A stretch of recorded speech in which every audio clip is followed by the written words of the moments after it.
What's up, everybody? Big Swede here. Thanks for joining me. Kind of a sad, somber beginning here. As most of you probably heard earlier this week, we lost a legend in the rock community. Eddie Van Halen passed away. So I figured, what better subject than to talk a little bit of Eddie. Just get some people's thoughts. I got some guests lined up. We're just going to talk about kind of our memories and experiences with Van Halen and what, Eddie Van Halen in particular meant to us. I know for me, my first real memory of Van Halen was, I remember hearing the song Jump when I was a kid. I mean, I was still young at the time. They had a couple albums come out before that, but the debut album came out in 78, but I was 1 year old at the time, so I wasn't listening to Van Halen. But I do remember Jump when it came out, and I remember just being amazed by this song, like the keyboards, and then just the amazing guitar solo. It kind of stuck with me. And again, I was young at that point, so I didn't really jump into Van Halen at that point. Really, it was the For Unlawful Carnal Knowledge album that really brought me back into listening to Van Halen, and that's when I was older at the time, in my teenage years, starting to grow up and starting to buy my own albums, cassettes, and later on CDs. Not like the youngins do nowadays, just stream everything online, download the MP3s and stuff. But yeah, we actually went out and bought the cassettes, and you unfolded them and you had all the lyrics and the liner notes and shit. It was great. Kids these days, man, they miss out on all that shit. But yeah, For Unlawful Carnal Knowledge really brought me back into Van Halen and really listening. And then I went back and listened to the older catalog, and man, that original album, dude, it blew me away. I remember, being a young teenager, starting to pick up guitar and hearing Eruption. And it was it blew my mind. I'm like, how does this dude make these sounds come out of guitar? And from that point on, when I first picked up a guitar, I wanted to be able to play that. And the sad thing is to this day, I still can't play that. I've never been, very good at lead guitar, solo type stuff. I'm more of a rhythm guy, but there's still parts of me that I want to play that one day. And maybe one of these days I'll sit down for, a couple months and just grind at it and see what I can do. But, the whole 2-hand tapping section in there, dude, that stuff was phenomenal. But, yeah, that was kind of the beginning of it for me. Like I said, started with Jump back when I was I think it was 6 or 7 years old when I heard it. It was a minute ago, but I remember hearing that song and going, wow, this is awesome. Jumping around every time they said jump, I'd jump, shit like that. But thankfully, I don't have to do this. I don't have to do this alone today. I do have some guests lined up. I got some maybes that I'm still waiting on, but I do have 2 people waiting in the background right now. Most of you guys know one of them from the fandom of the Cantina Sidebar Cantina family. All things Star Wars. From a Gen X point of view, the Escape Pod. Everybody knows her. We got Luna Girl in the house. And we also, who you probably don't know, we have Luna Girl's brother, Justin. And Justin's an old friend of mine as well. Goes back to back in the day. We were in old school garage band shit together. We've been playing guitar together for years. So welcome, Kelly. Welcome, Justin. I have no idea who either of you are. So, I'm adopted. See, bringing Bring the I won't, family members together. This is what with all the political bullshit going on, I won't debate that. But yeah, so as I said, we're talking Eddie Van Halen today. I mean, obviously anything Van Halen is kind of on the table, but like I said, I kind of wanted to kind of keep it centered on Eddie and what he kind of brought to the table and memories of his playing and obviously the band. They wrote some amazing freaking music. Yeah, they did. So we'll start it out with Kelly, since she's the elder. The elder sibling. We'll give her first dibs. Like, what was your first memory of Van Halen, Eddie, anything along those lines? It is funny that you brought up Jump, because that is exactly my first memory. We were 7. I don't know if it was the end of first grade or the beginning of second grade, but I remember it's 1984. I mean, the album's 1984. So we were 7. But yeah, just like you said, it was a fun song. It was fast. The guitar was freaking awesome. And whenever they said jump, you jumped. And David Lee Roth, man.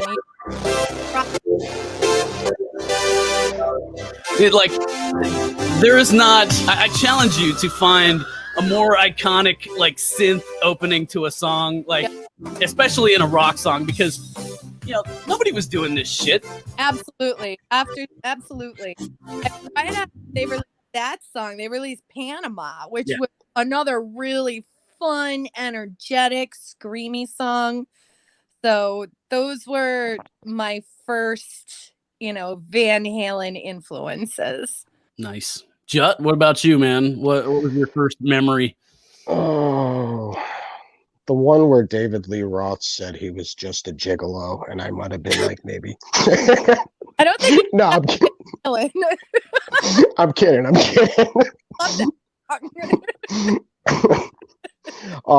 And that seasoned me to who I am today, actually. But seriously, Jump. Going back to Jump, I think I'm not sure if you guys were at this show or not, but there was a laser light show that I went to. I think it was like 1985, and the opening song to that laser light show they played was Jump. Was that like they had them in the gym sometime? I want to say yes. Yeah. I mean, we're going back like 100 years ago at the turn of the century. And just listening to that, it was I was mesmerized by it. Gosh, by that, by the lights, the loud music, the beat going with it, and that right there started sparking the interest in me, sparking the fire. Yeah.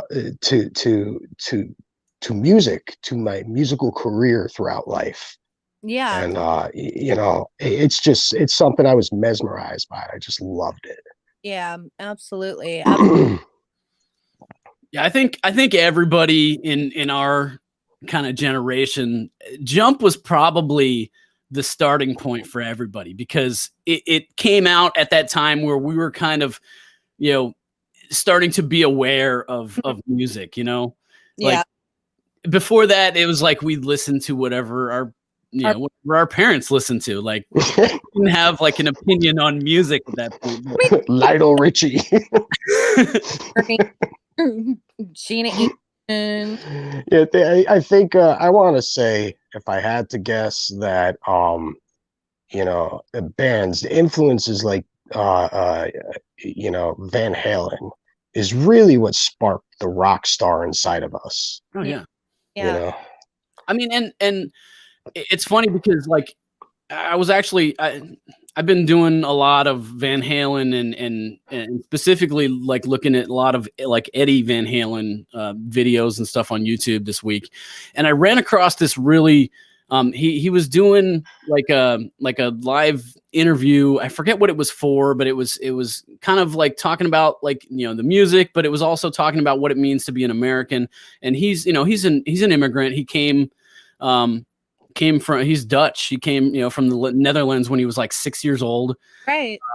And came over with his parents. They had like, $50 and a piano that they brought with them because his dad was a musician, and his mom wanted them to learn classical piano and stuff.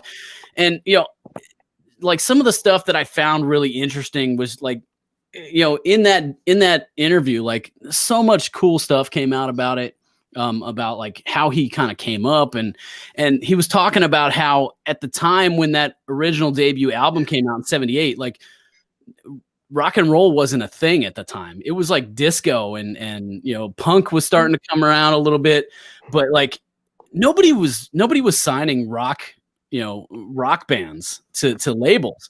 So like they were out there like self-promoting and like putting on their own shows, and like just the promotion that they did, getting people to come to these shows, that caught record companies eye, and finally somebody signed them, and it kind of kickstarted rock and roll again. Right, absolutely.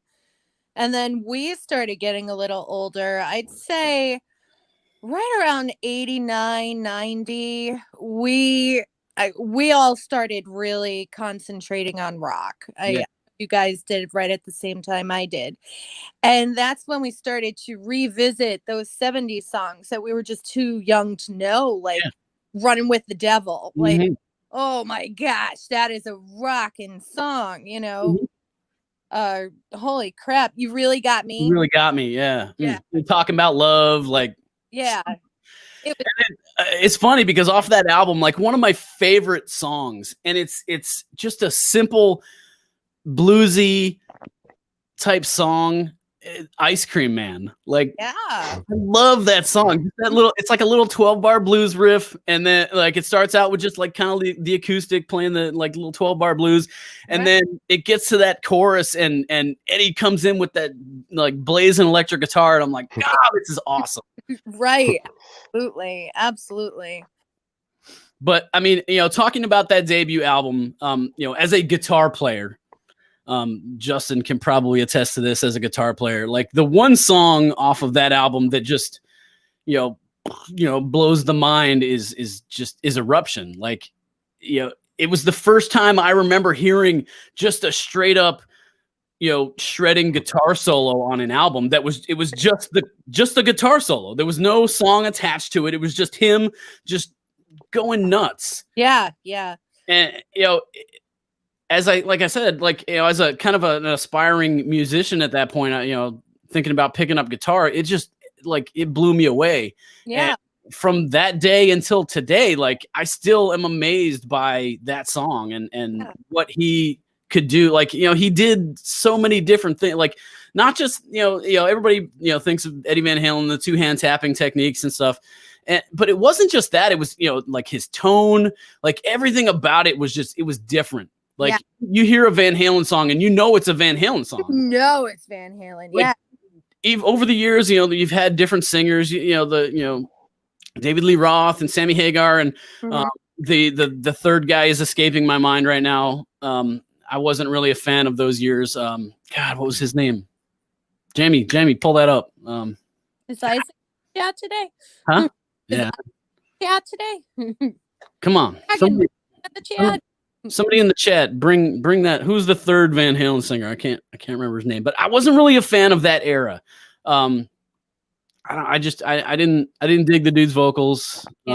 But like, David Lee Roth, excellent, like showman, perform. Like, wasn't the greatest singer. He did well enough to where the songs were good, but like as a showman, as a front man, he had personified, this rocking guy in tights and big hair and, riding the Coke train.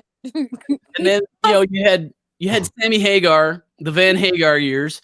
Like Sammy was a great singer. Like I loved Sammy's vocals, but like, I'm not one of these like guys that like, you debate on who was who was the better, era, who was the better singer. Like I love them both. Yes. Like I said, the third guy, not so much. Sound, but you always knew by the guitar. Oh yeah, who it was. Like you didn't need to hear the vocals. Like you heard the song come on, and you're like, that's Van Halen. Absolutely. Yeah, speaking of eruption, I gotta do it, man. I can't Do it. not do it.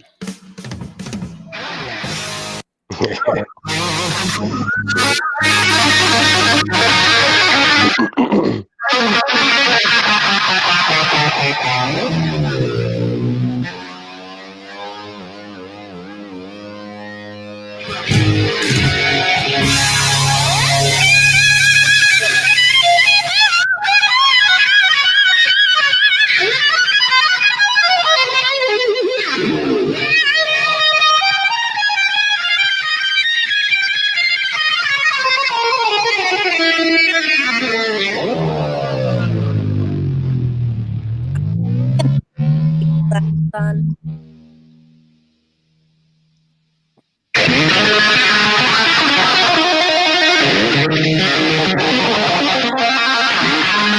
And here it comes, the part that made everybody cream in their pants. Pre-Swede.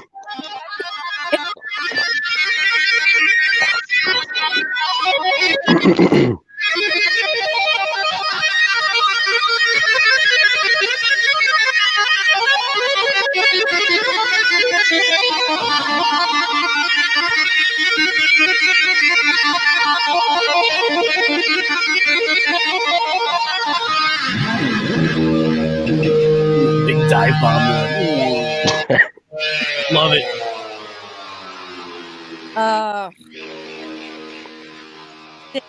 Them practice. Oh man. You know, I've always said if my fingers were only half as limber as Eddie Van Halen's, I would have been twice the guitarist I am today. Yeah. Right, absolutely. Like that guy was magic. Yes.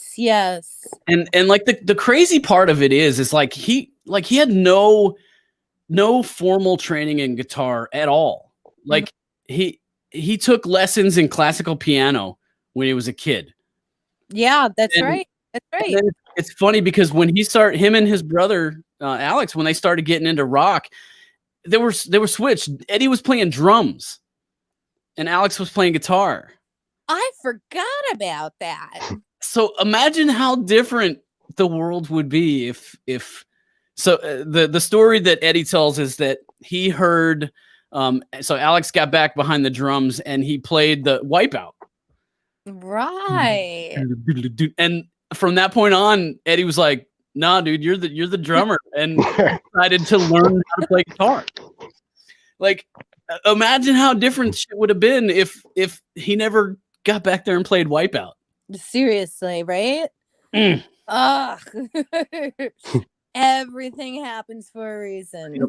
And like I said, as part of that little documentary interview thing, like he's talking about how like he used to just like he liked to fiddle with things and figure things out. Like he ruined like amps and pickups by experimenting with them. Like most dudes that start a band or they're playing in a band, like they grab a guitar off the shelf and they play, or like, you know, they get good enough to where they have a guitar company make a guitar with the specs that they want.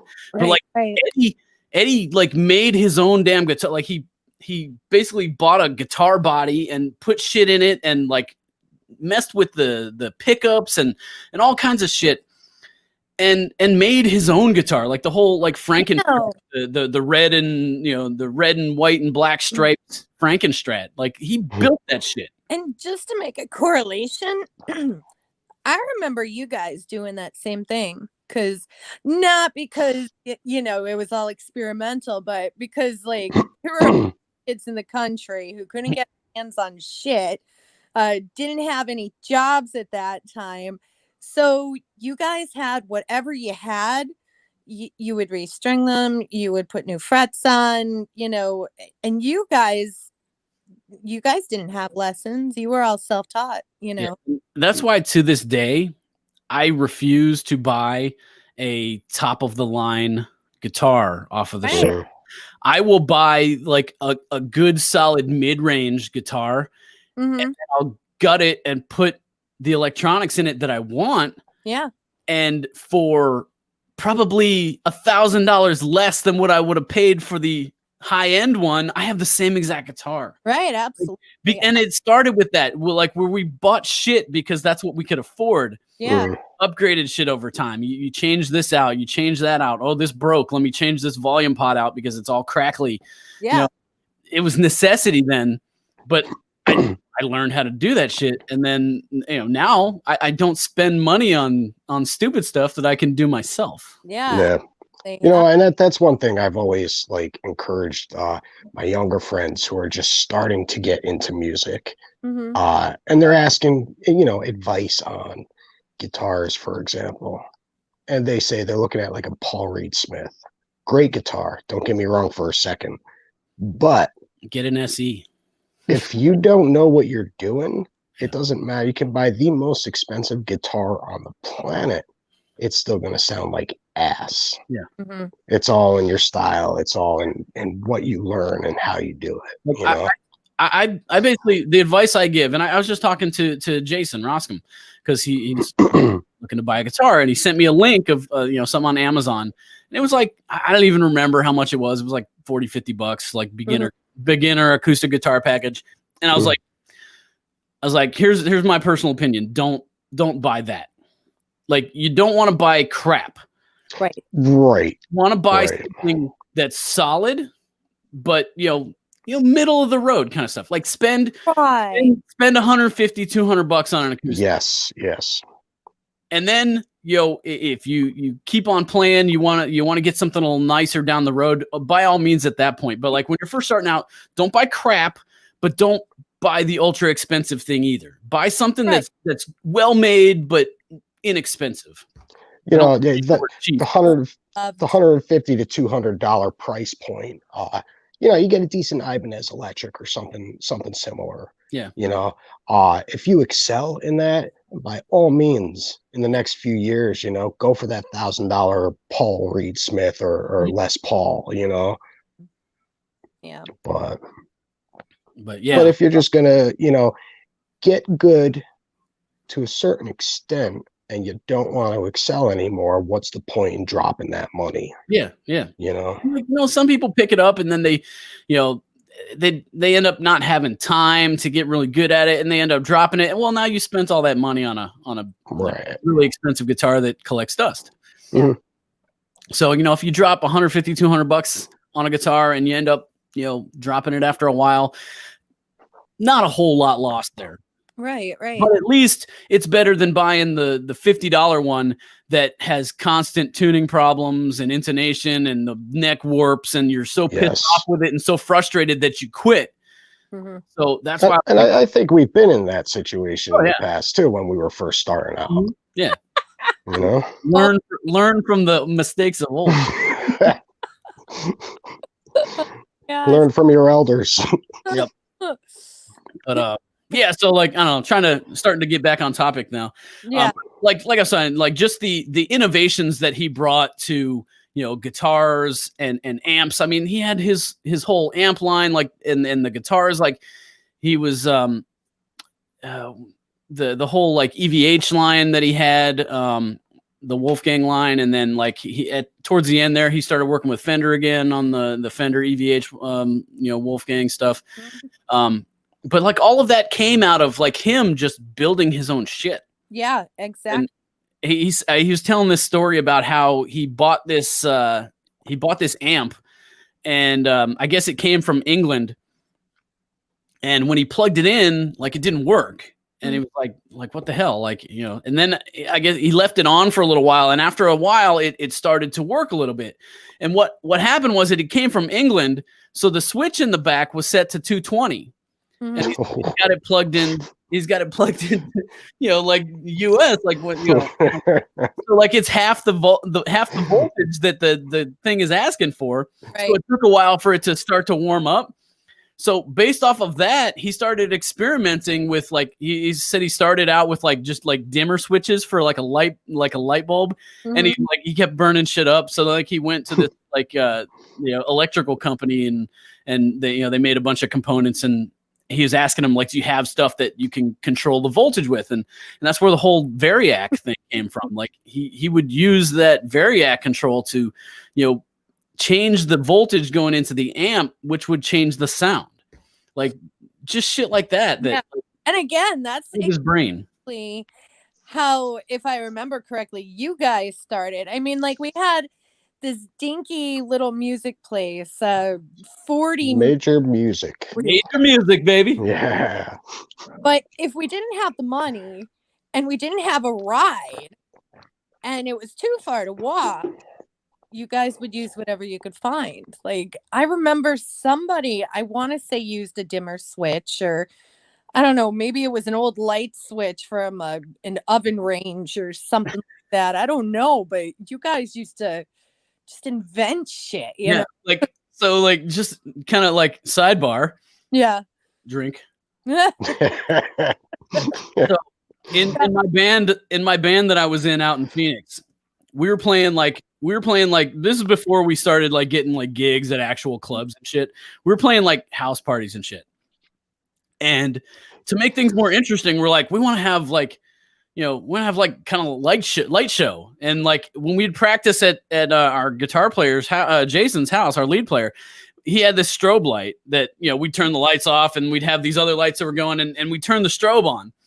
And when we played our little house party shows, we wanted to have a way to like turn it on and off during certain parts of the song. So if like we were playing like a quick, like we wanted to have the strobe going for that. So I hooked this fucking strobe light up to like a guitar foot switch that you use to switch channels on an amp. And like I got the soldering gun out and like wired that shit up to where like I could, because it had two switches next to each other, and I was using it to like flip the strobe light on at the same time I was changing an effect on my amp. I could totally and that was the kind of shit we did because we needed to. Like, yeah, absolutely. But Eddie wasn't only skilled on drums and guitar. Play anything. He could play just about anything. Like you had mentioned how he started off with a piano when he moved here. Mm-hmm.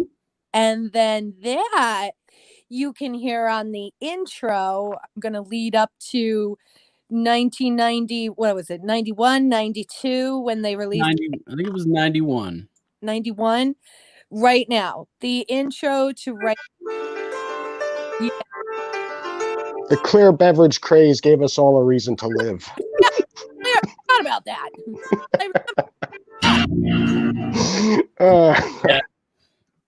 But I wanted to say how, like, jump was fun when we were kids. We used to jump, and then it was like Running with the Devil. We were just learning how to headbang, but and that lead to today's neck problems. Oh yeah.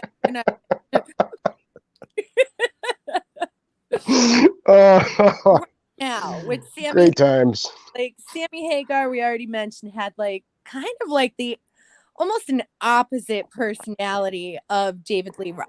But when he got with Van Halen, it was like it was just instant karma that everything just turned out the way it did. And you had those guitar riffs to Right Now. And I remember it came out. I really liked the song because if you think back to that time, the Gulf War had quote unquote ended, but was still going on. Mm. Or it wasn't a war. It was the Gulf conflict or something like that. And the fucking war. Yeah. I mean, Rodney King happened right around 92 when that was going on. Just like the world was like total chaos for us. Riots. It's the first time we started seeing riots and live news on TV, like helicopter chases and all that other shit. It was kind of like chaos. And it was right when we were teenagers, and teenage angst was all around. It paid off well. Yes, it did. So, yeah. Look where we are today. Yeah.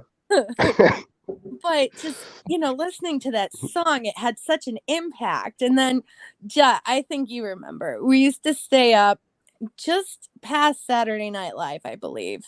Dance Party USA. No, do not target image.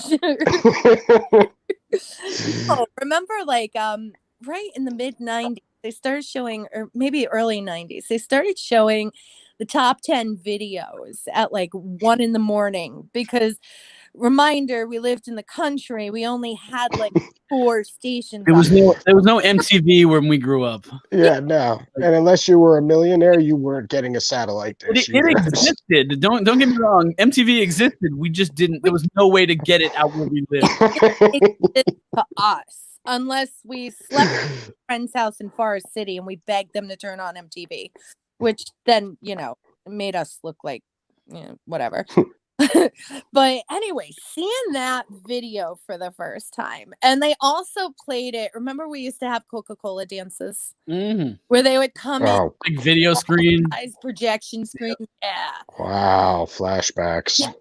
Yes. And you would see that video, and it would play like all of these terrible things to a person, all of these terrible things to a world, and what you can be doing to change yourself, to make a difference. I mean, like, I jotted down some notes because, it, like I said, it really hit home. Like the very first message was about Eddie Van Halen was playing that piano. And I was like, get out of here. I thought he was a good player. It was like the great thing about that video was like, right now, this is happening. Right now, this is it. Like, that was great. And it said things that like are still going on today that are still like huge issues, or issues resurfacing, if you will, like blacks versus whites, unprotected sex. That was a huge one because the 80s was all about the AIDS epidemic. AIDS and drugs. It says one of them was, right now life is passing you by, and the next line was, go outside. They kept hitting a lot of going back to basics. They hit a lot of things in nature. Like, they would say all these horrible things and then show what the band is doing. Like, right now they were getting ready to plan a world tour. I love that. And they got that big, huge map that they're like riding around, like bicycles and like. Yeah. That was awesome. They showed things about space, which I was like, wow, like right now you're seeing this star that shone like how many millions of years ago, and I'm like, it just like makes you feel so small. Right now people are feeling guilty. People are building bombs in a factory. There's homeless people that are starving, the oil companies, government. And then I went back to nature again. I got a lot of notes on this one. It would hit people are feeling regretful. It would visit back to, people are depressed. And they said something about literacy. They mentioned literacy. Like, right now, you can't read these words. And they showed the warning on the side of a pack of cigarettes. So it kind of addressed both. Like, don't smoke, it's bad. But, it doesnto even matter because people can't even read the label. And how adult literacy was a really big issue that they were trying to address back then. They said, right now, someone is working too hard for minimum wage. And the people that they showed were like Latin Americans, Mexicans, whatever, whatever you want to refer to them as. But like stuff like that, like really hit home. And nobody really, I can't think of too many times where all of these subjects were addressed in just one single song. And the song wasn't even talking about it. It was the video. It wasn't men playing and, chicks in skimpy bathing suits draping themselves over a microphone stand. It was like real Motley Crue type. Yeah. You Like, know. I've always loved videos like that. That the video itself, Which one, Nick? but like, you know, the right now video. That's what we're talking. Just smile and nod. No, but like I've always loved videos like that take the song, and the video itself isn't necessarily addressing what the song is. Yeah. It's talking about something totally different, like kind of like totally different genre and everything. But Yeah. Five Finger Death Punch, Wrong Side of Heaven, like Love that. the video they did for that song. Mhm. Like, whether or not you like Five Finger Death Punch or not, whether you like the genre, I challenge you to go watch that video. And video. I mean, I have MTV now. It's just that MTV no longer plays music now that I have it. So everything's on YouTube now. Yeah. Like, go watch that video, and like it's basically the whole thing is talking about how, like, you know, issues with veterans and, you know, veteran mental health and suicide and homelessness. Right. It just the story that video tells is, God, it's phenomenal. It makes an impact on you. But yeah. Nick, you and I have like similar upcoming plans to do similar things. You know, hopefully it works out without another plague interfering or apocalypse or whatever you want. You like this is we were supposed to start working on our project before the summer hit. Yeah. I remember and that. then, you know, lockdown and all hell broke loose, and you know, so that kind of like put a big damper in things. But you know, our inspirations kind of stem back to that. Like, you know, you mentioned Five Finger Death Punch, and then you know, the Right Now song, you know, stuff like that, and that stuff we're gonna hopefully be able to touch on in the upcoming future, in the near future. Yeah. So Absolutely. you know. I was talking to Justin, like my little quarantine sessions that, you know, I was doing.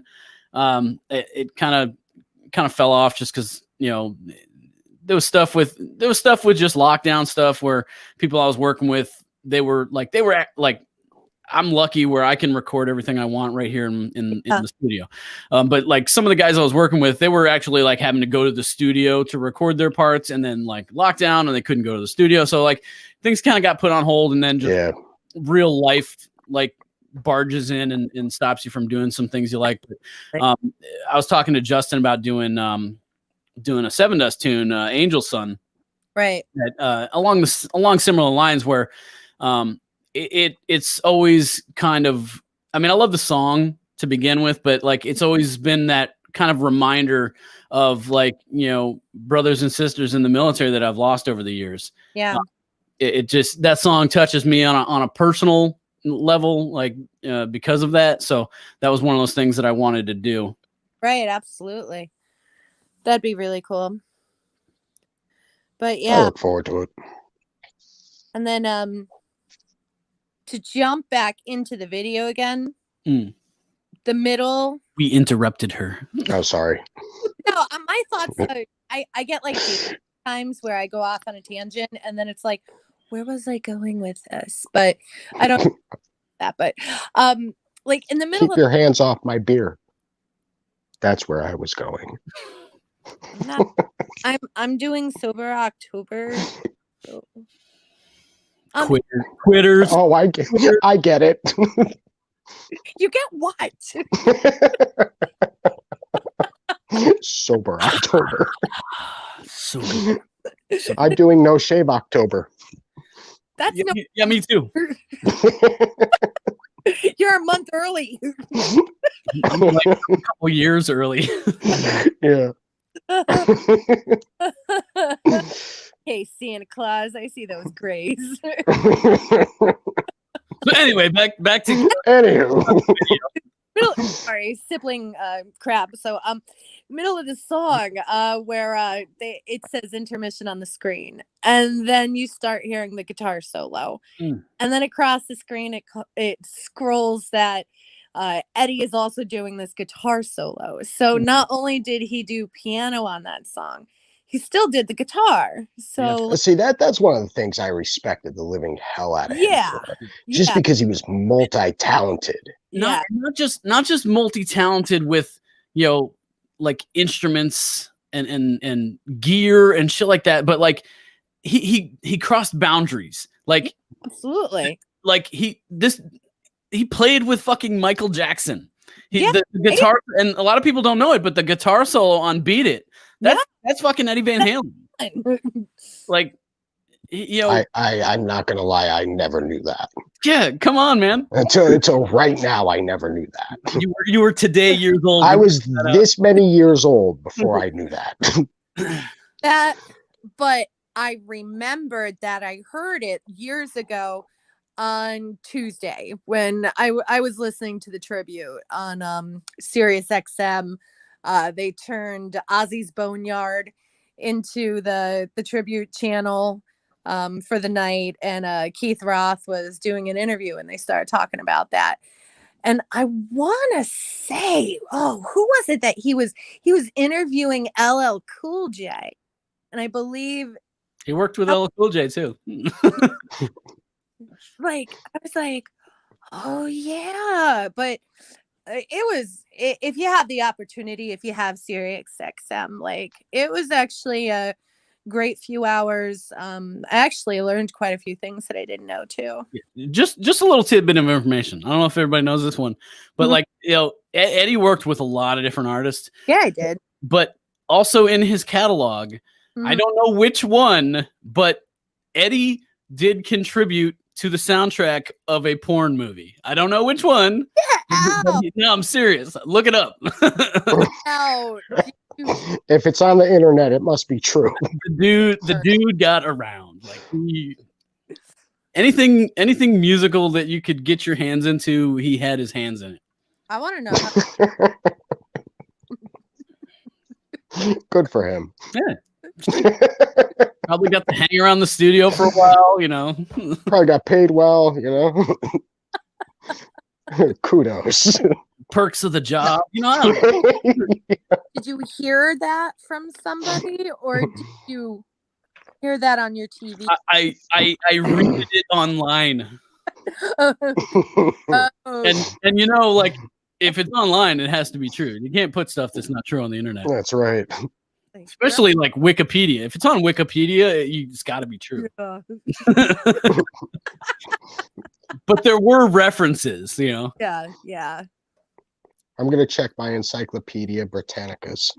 Yeah. On that. Look up Eddie Van Halen. Oh man. At the beginning of this broadcast, you mentioned going way back to the day. You mentioned what's that? Is that an inside joke? I don't know. No, it's not an inside joke at all. You mentioned cassettes, and today's kids. Today's kids will never understand the struggle of the mighty pencil and the cassette. Oh. or let me. How about when you're listening to your cassette and it's like, dun, dun, and all of a sudden it's just this jumbled bird's nest of tape. Or when you bought a cassette, you opened it up because you thought you finally had the words, and they're just pictures. Yeah, no liner notes, no. Oh yeah, they had no internet back in the day either. Some of these bands skimped on the lyrics. That's when we got out our tape deck, and we were very fast with the pause and wind. You gotta listen to it more. What do you say? Let me write that shit down. Yeah. Oh man. Oh, good times. Out of song. Yeah. See, kids these days, they don't know the struggle. No, the struggle was real. Yeah, it was most definitely real. Like the struggle of trying to find a song that was in the middle of a cassette tape. Oh my. Rewind. Play. Ah, shit! I went too far. Fast forward. Play. God damn it, I went too far. Rewind. And then in your vehicles, they made those half-ass cassette decks where they had that magic thing where it would stop right before the next song if you hit fast forward. If there was a gap. If there was a gap, yes. Mm-hmm. Mm-hmm. That was great. That was like a great invention. Because you could like, I don't want to listen to this song. Let me skip to the next one. And it was like, but it wasn't like today where it's like skip play. No, it was. No. And then you went 30 seconds, 45 seconds for fast forward. Those were the days.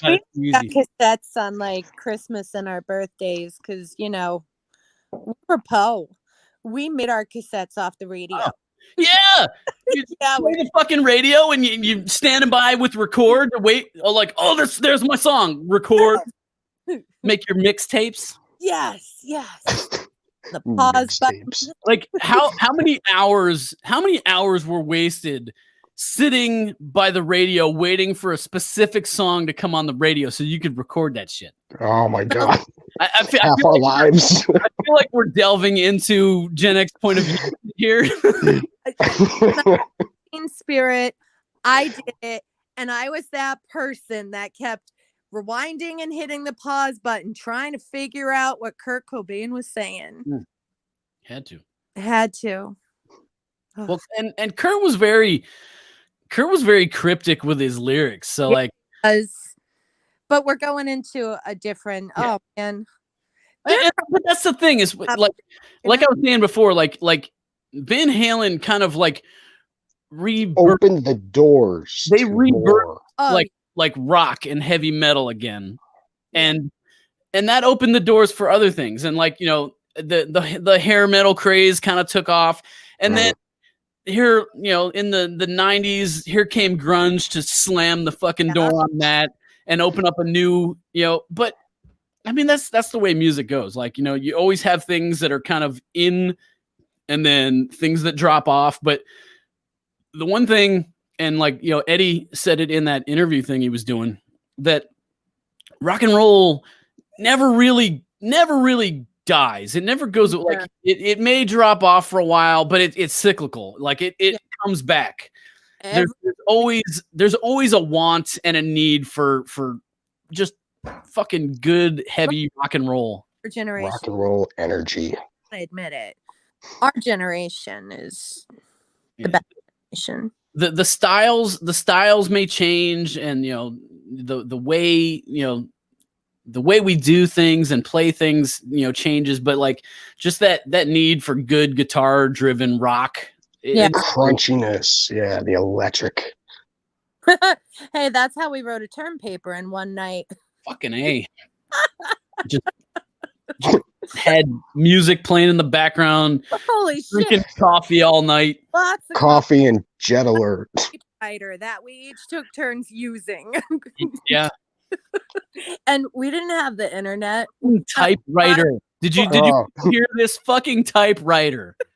Word processor. Not eyes on the copy. Not computer, not Word, and then send it to the printer. No. Fucking typewriter.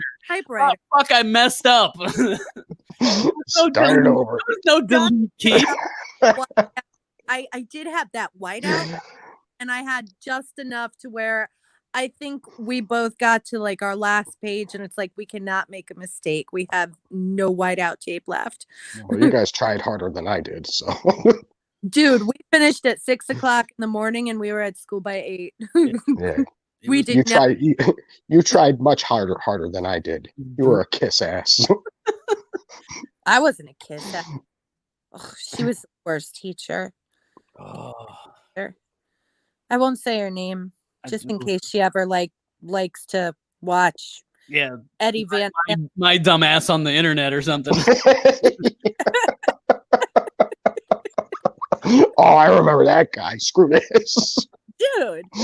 I seriously, I'm not even joking. I think some of our senior year teachers just passed me to get me the fuck out of there. Dude, that's right. You passed that year in English. Oh, God. Straight A student that was so pissed off. I refused to do my homework for the last marking period, and she failed me. I know I passed like my Spanish class Dude, there was because he said I had a good attitude. I didn't learn a thing. what the hell was his name? Dr. Mello. Which class we talking about? Trig. Frig. Oh, Trigonometry. Flynn. Oh, So Flynn and also Maciek oh, geez. for physics. They both straight up to like I was failing those like I got D minuses all year long because I did my homework. That was the only reason I got a D minus. It was D minus meant you were below failing, but you did your homework, so you got a D minus. Mhm. And both of them told me, just get a 65 on your final, and we'll pass. I remember that. I remember. get a 65 on your final and get the hell out. Get the hell out of here. Sick of you. So, yeah, that was Oh, good times. And that's why we turned to music. Because we weren't good at anything else. It wasn't that I wasn't good. It wasn't that I wasn't good at those things. I didn't care. I didn't care enough to try. You know? That's what it was. But I remember helping you, and we yeah, had- yeah, and I know that I knew from the jump that I was like, I'm not going to college. So Yeah. why am I trying? I have I just finished school. The last thing I want to do is go to more school. Yeah, you only said that. So it was basically like, what the hell am I going to do with my life? And it was like, I'm going to join the Air Force because I know I don't want to go to school. And, if I don't get the hell out of here, I'm going to end up dead or in jail because I'm going to be doing something stupid around. Yeah. Didn't you wait to join the Air Force until 98? No. It was like I graduated in June and in August I was in basic training. Because I remember going to a lake house party. Dude, I remember that last party. And I remember I was like, first time I saw any of you guys in years, and I came pregnant, and Dale's like, whoa, Kelly, you got fat.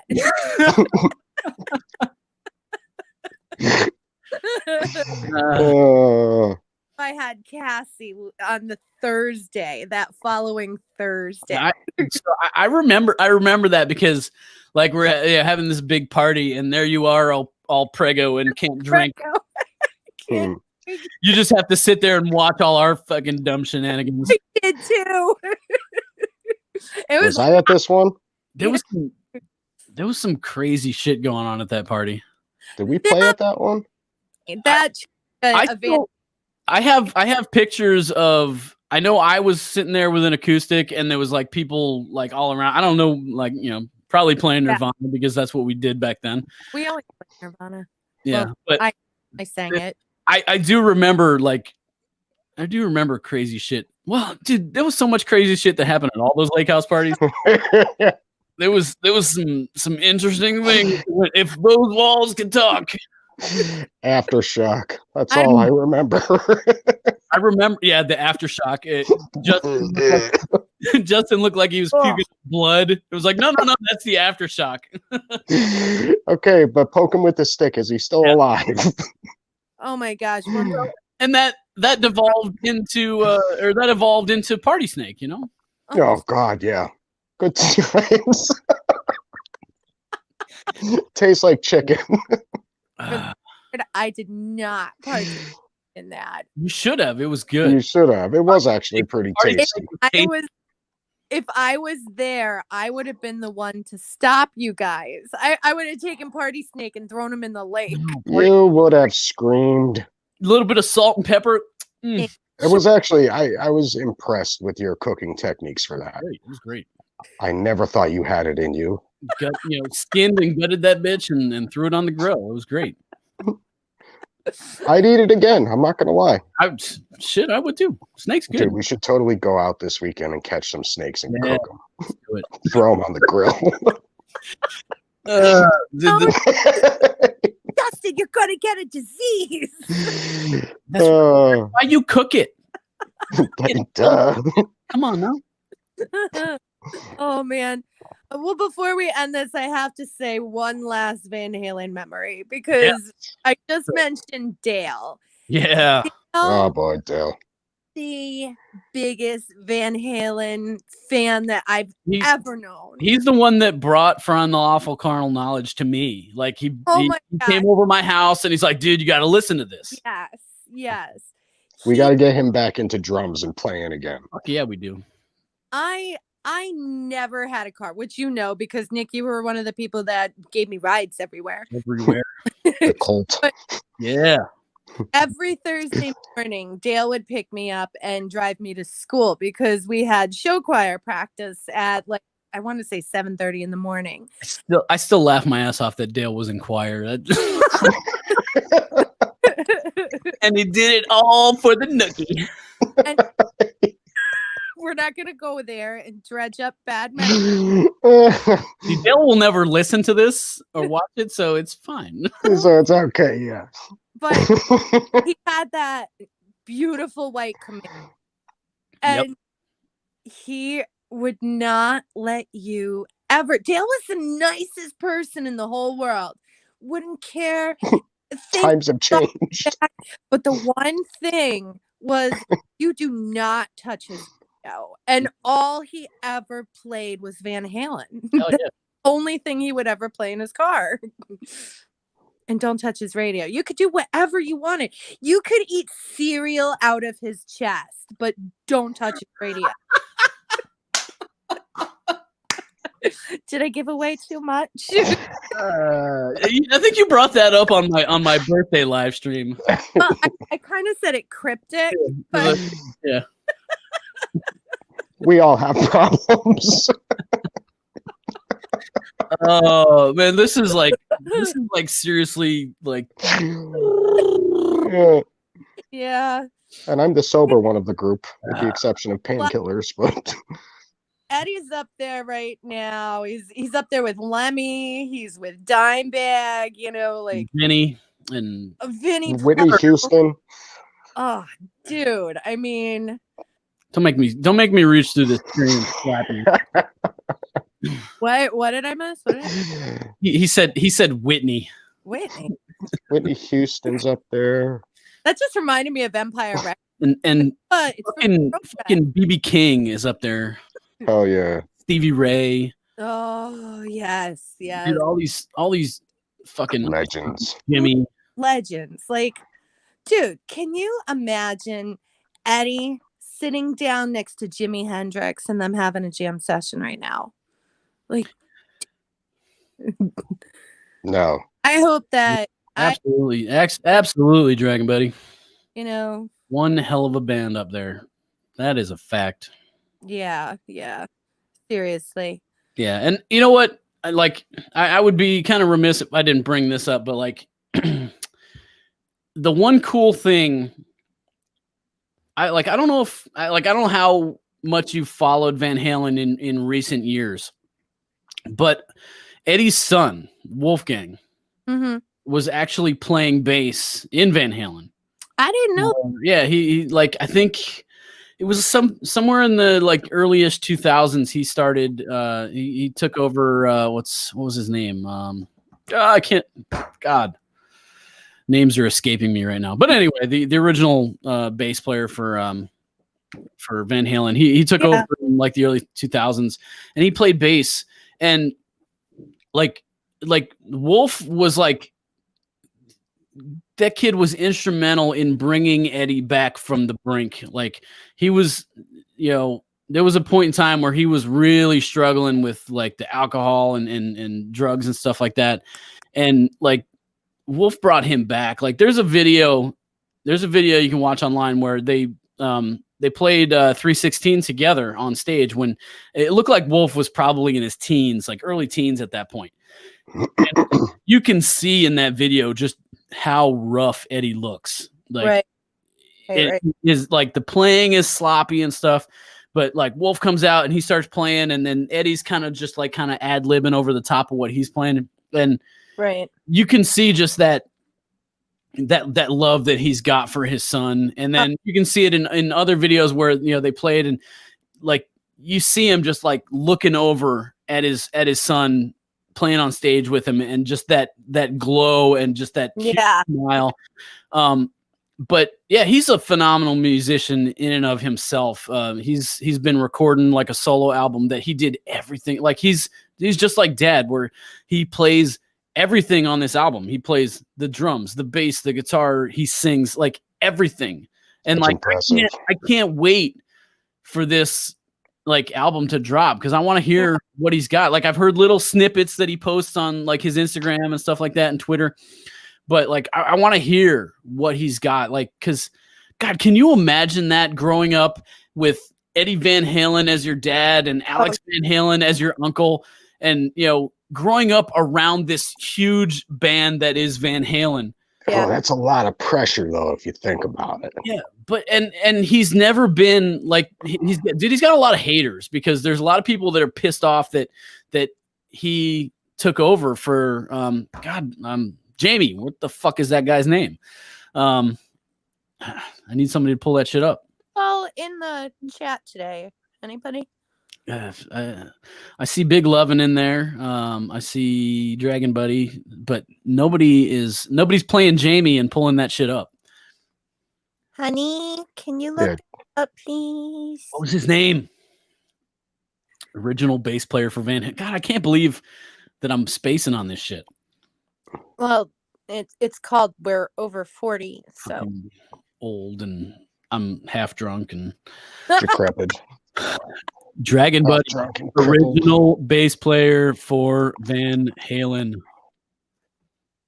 Honey, pull that shit up. But anyway, there's a lot of hate for this kid because he took over for that guy. Yeah, and they feel like he didn't earn his keep, and the only reason that he has any fame whatsoever is because of his dad and his uncle. And it's a bunch of Michael Anthony. Thank you, Jamie, aka Dragon Buddy. Thanks, honey. So like it's a bunch of bullshit because the kid is fucking uber talented. Yeah. Now I got a question for you. Does he go by the last name Van Halen? Yes. Wolfgang Van Halen. Yep. Did he sub in somebody else's? He was also in Mark Tremonti's band. Who? Mark Tremonti, the guitar player from Creed. He started his own band.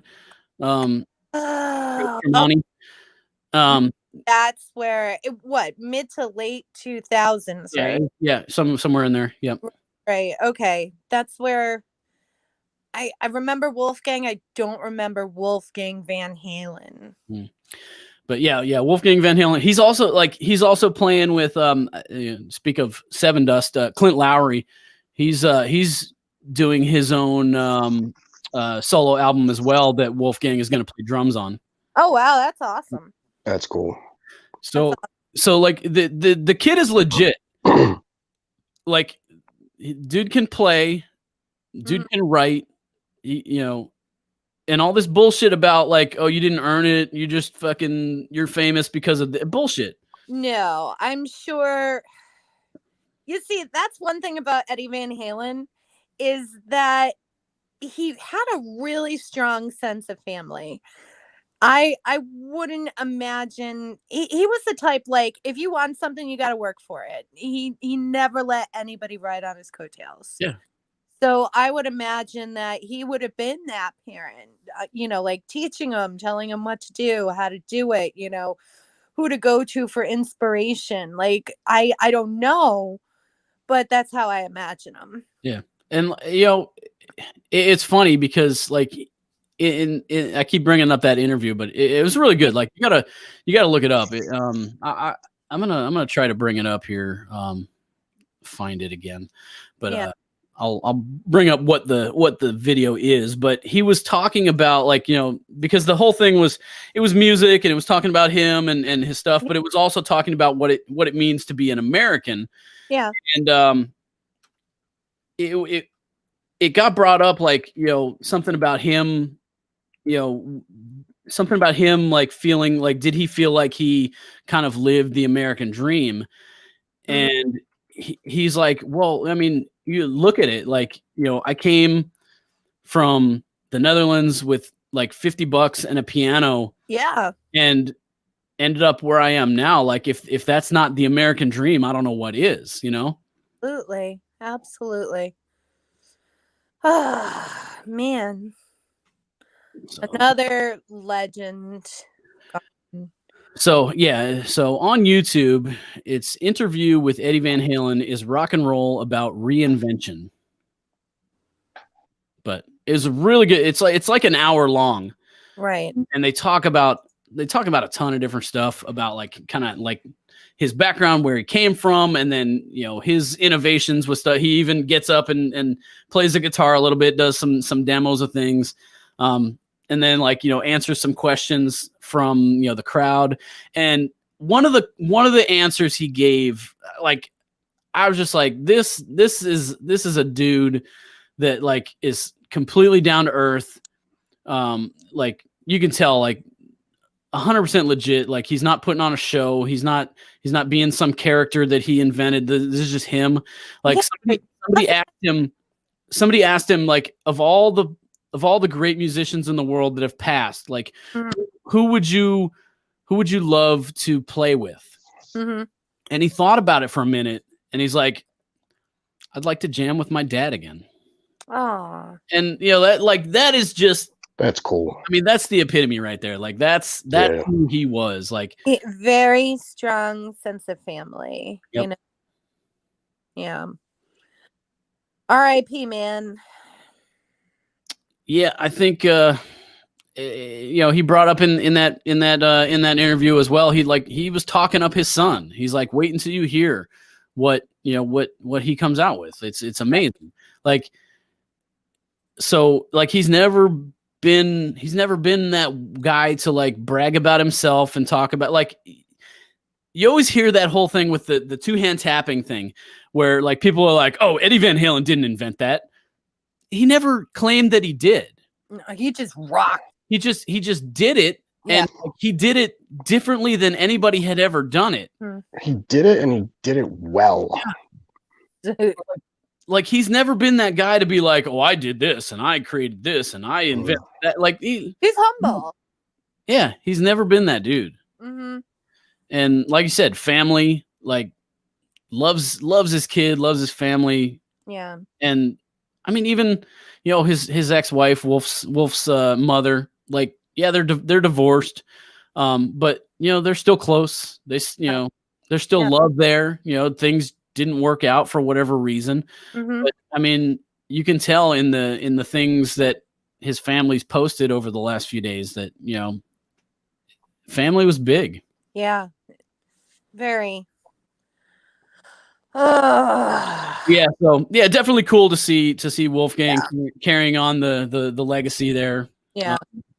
I don't think we're ever gonna see any kind of like Van Halen like yeah, it's there's not gonna be any like, you know, fucking the word is escaping. Like, for example, my drunk brain. Dimebag, there was no more Pantera. Yeah.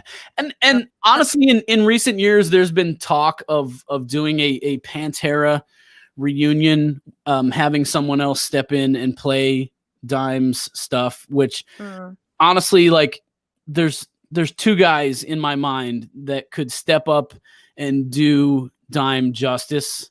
Right. And that is God.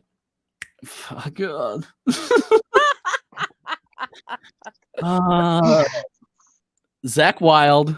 Okay, all right. Zakk Wylde, because like him, you know, another you know, a big, you know, friend of Dime and stuff like that. Yeah. But Zakk Wylde, and then there's a guy that most people probably don't fucking know. He's a YouTube guy, but like huge into Pantera. Has like visited like Dime's home and gone through like his collection of guitars with Dime's guitar tech and stuff like that. But the fellow Swede, his name is Ola England. If you want to check him out on YouTube, Ola. But that dude is a phenomenal guitar player, and he grew up like I grew up with guitar with Nirvana. He grew up in his guitar journey with Pantera. Right. Like those are the two guys that I think could do justice. I have to say, last year, Hell Yeah was doing a Vinny memorial because, Vinny was in Hell Yeah. It was awesome. After playing their whole set, and they did some tribute songs, they sang Walk. And it was like, wow. It was the closest I could get to seeing Pantera, which I never did. Yeah. But it was amazing. It was like the crowd is one at this point in time, and everybody was there for Dime, for Vinny, and it was awesome. I hope to see a tribute like that in the future for Eddie. I mean, like, awesome, but yeah. I don't Phil, see like, as far as Pantera, Phil has said he would be down to do it. Rex has said he would be down to do it. Honestly, like the big thing for Pantera would be who's gonna play Dime, because and not to discount Vinnie Paul, because Vinnie Paul was fucking amazing. Right. But Dime. He wasn't as big a piece of that band as Dime was. Like that band was Dime. Like there's no denying that. I don't care who you like. If you're a Phil Anselmo fan, it was Dime. That was Dime's band. Just like Nirvana was Kurt's band. It was Kurt. There's always going to be one person in a band that's like the driving force. And I honestly think that figuring out who's going to play Dime and try to do justice to that man is the driving factor behind Pantera doing a tribute or a reunion type thing. Eddie Van Halen, like, I mean, obviously, it's way too fucking early to even talk about doing any kind of like, reunion tribute kind of thing. But I honestly don't like, nobody comes to mind that would be that guy. Yeah. Like I can't see, not that Van Halen really was coming out with any recent music, but I can't ever see somebody filling in for Van Halen. Like, I can't even remember the guy's name, but the guy stepped in and Stone Temple Pilots still toured again, like I don't ever see that unless his son can pull it off. I mean, honestly, like if anybody's going to do it, it would be him, because I've heard him play. Yeah, I've heard him play some of Eddie's stuff, and he can pull it off. So if anybody could do it, he would be the guy to do it. If anyone could do it and make it survive, because you're going to have a lot of closed minds out there that are going to be just comparing apples to nuts, and it's like, oh, okay, there's never going to be another Eddie Van Halen. There won't be. Just like there'll never be another Dime, there'll never be another Kurt. Like all of these like iconic figures that pass. There's never going to be another fucking Lemmy. Like it's just, you're never going to get another one of that guy. It's just finding someone who can do it justice. Right. Yes. Yes. Got another Chris Cornell. Chris Cornell, man. Yep. Chester. That was a choker right there. Chris Cornell. Dude, Chris Cornell broke me up. Honestly. Yes. Because I mean, not just the fact that like the music that he wrote, dude, okay. So for me, and I'm sure you, like, music is a huge thing, and there's a lot of fucking tough times that people go through in their life, and like, there's whatever it is that gets you through the tough times. For me, music has always been that thing that got me through the tough times. Yes. And Chris Cornell was one of those artists that like got me through dark periods. And it was that, combined with the fact that I had just lost an Air Force brother a few months prior to that to suicide. Right. And it's no joke that veteran suicide, or no big secret that veteran suicide is a big thing. Right. And I've known many people throughout my career in the Air Force that took that route. But my buddy JJ, that was the first time that it was somebody that I like knew on a personal level. There was times where it was like, oh, I remember that person. Like I worked with them vaguely. I know who they are, but it was personal. It was a friend of mine. It was somebody, It hit home. it was somebody that I called friend.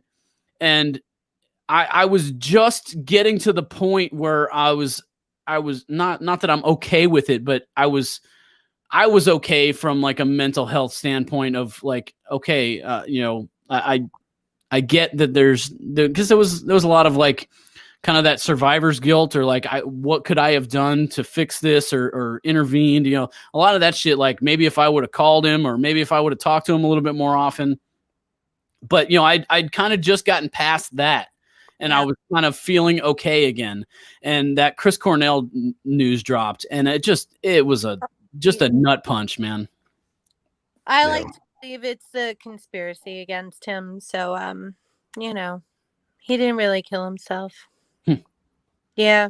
There's conspiracy theories out there about Chris and Chester and Elvis. No, Elvis. They're all on an island somewhere. Food in the bathroom or something. That bitch Courtney Love. That bitch Carol Baskins.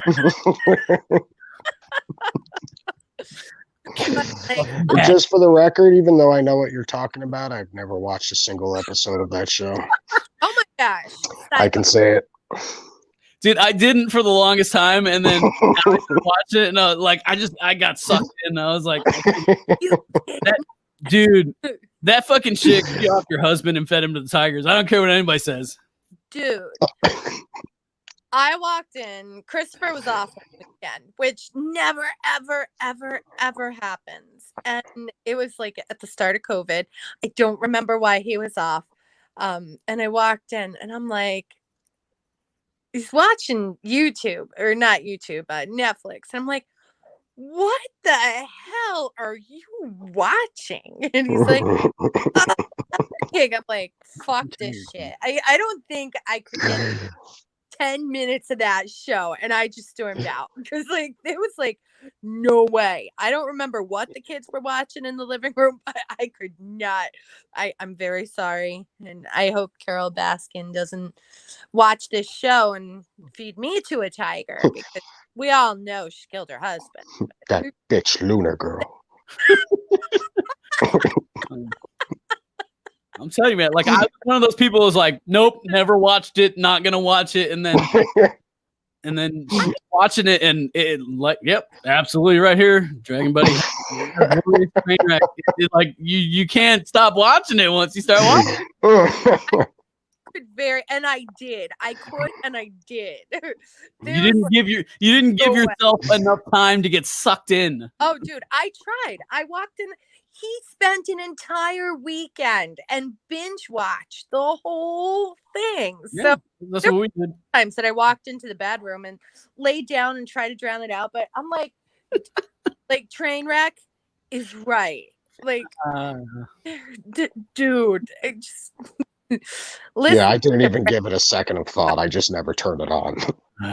See, I don't know. Like, see, like, just like you say, like with me and Game of Thrones, like I've never watched a single episode of Game of Thrones. I'm one of those people. Come on. Wow. Justin's eyeballing me. Dude. Well, how could you not like dragons and horse? Dragons and what?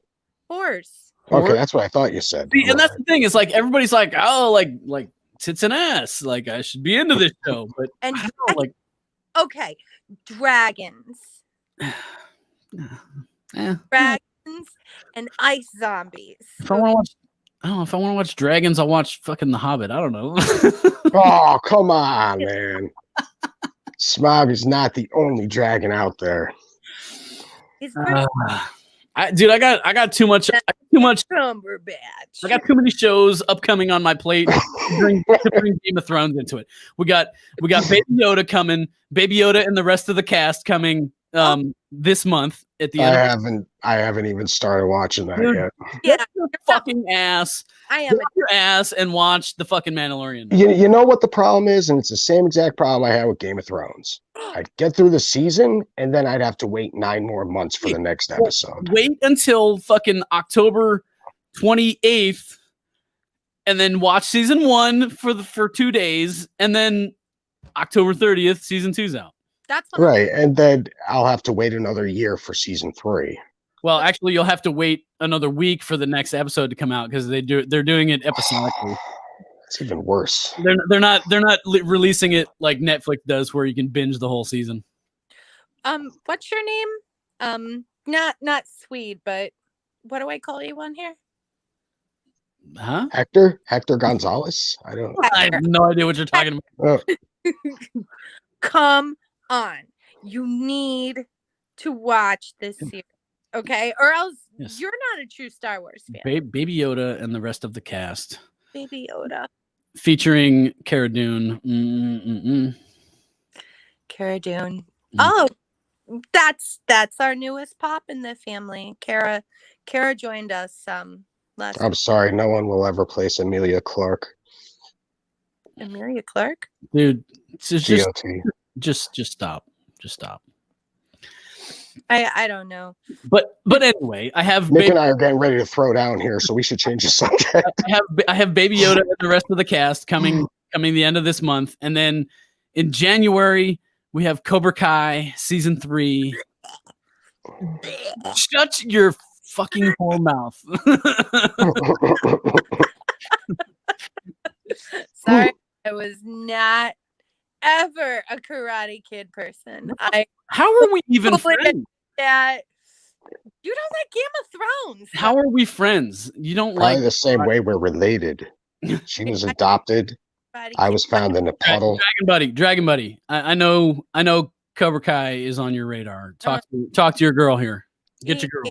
He's been trying to talk to me for 23 and a half years. It ain't happening. Yeah, she keeps cutting them off. Get your girl. I know his pain. Whatever you got to do, smack her around a little bit, but get her on track. I don't like it, though. I don't have any interest in it. Something wrong with you. You don't like Game of Thrones. We don't have time in this podcast to explain what's wrong with her. Next week, I'm being... Oh, yes. Come out of that spare room to a crane kick. Lay down the law, man. I'm telling you. I don't know what that means, but I will do a crane kick. No, you're going to get a crane kick. Oh. Well, then I'm just not going to make dinner then. So. Ooh. No, actually, that's like the second most, daunting, Actually, I already made dinner and then I froze it, and all he has to do is put it in the microwave and make some macaronis. But I made dinner before I came down here, but I probably need to make more dinner because Mama comes home at like 7:30 from a 12-hour shift to the hospital, so she's probably be hungry. You better make her dinner and make sure those dishes are washed. Yeah, shit's done already. Come on. Good. I'll kick your ass for her. He has children. That shit's done. Yep, that's right. Slave labor, legal slave labor. Is there any other reason to have kids? Like, so they can do chores, do the shit that you don't want to do anymore. Yeah, Cassie needs to get her ass back here from Michigan. I don't want to keep washing the dishes every day. How do you let your slave labor escape like that? I don't know. She said that she was making money. She had a job, and I'm like, oh, go. You must have done something wrong raising her. I know. Get your ass back home and watch it. Tell her now that she's making all that money, she's got to pay you back for all the years that you supported her. Oh, I already said that. But first, she gets to pay me back for moving expenses. I told Eric that I'm like, I'm keeping a running tab. Eventually there's going to be some payback. You need to teach recompense. them to tack that interest on. You got to prepare them for the real world. Yep. Student loans have interest. There you go. Yep. Save up and give you the lifestyle you deserve. Yeah. I'm still waiting. I just want a damn pie out of the deal. Tell her to make me a pie. Remember the last time she made you a pie? Yeah, you know what? And it wasn't terrible. No, it was pretty good. But right. The only thing, it was flipping me off. So she made a pie that flipped me off. And I don't care about that. And you ate that middle finger like there was no tomorrow. I did. I had a hand in bringing her up. There was time at Dunkin' Donuts. I watched over her. Oh, there was a time when she was 2 years old and in a car seat, and you were giving us a Oh, yeah, I taught her first curse word. Taught her how to talk at 2 years old. Yeah. Big fucking sister. Asshole. Imagine a 2-year-old saying fucking asshole. Justin! Oh, she was so cute. It's great. All right. Well, I think we're probably gonna call it a night here. Okay.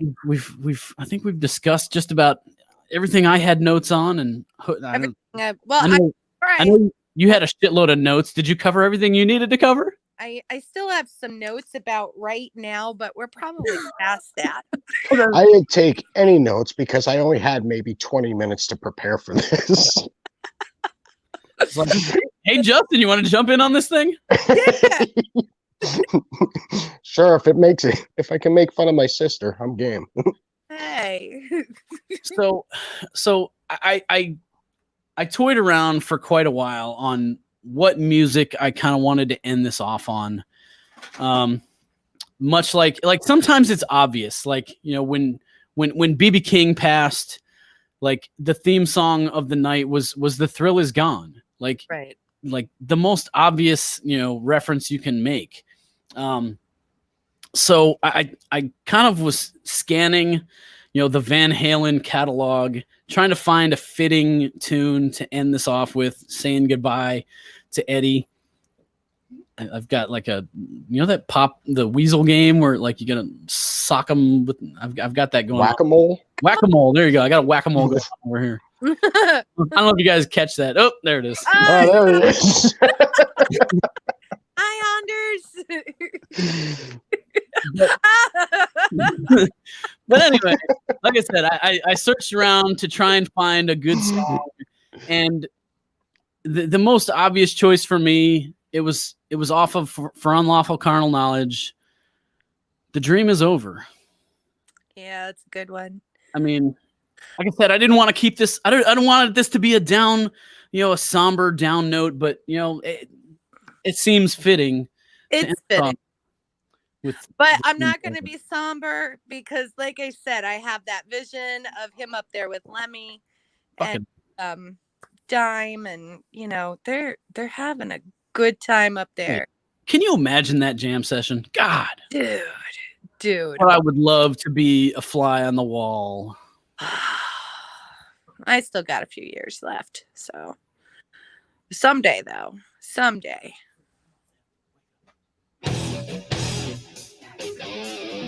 So, even though it's still an upbeat song, even though the dream is over. Eddie, we love you, man. Can't wait to see you once again up there in that big jam session in the sky. Many thanks to my guests, the family Nurch, for joining me here for some shenanigans. Appreciate you guys. Thanks for having us. Yeah, thanks for having us. Everybody else that joined in the side chat, Dragon Buddy, Big Lovin', I saw out there. Not sure if I saw anybody. I was kind of neglecting the side chat for a while, but appreciate you guys for tuning in, checking it out. As always, guys, if you like what I'm doing, give me that thumbs up. Subscribe, catch more of these drunken shenanigan shows, and we'll catch you next time. Till then, live life and have fun out there. Peace.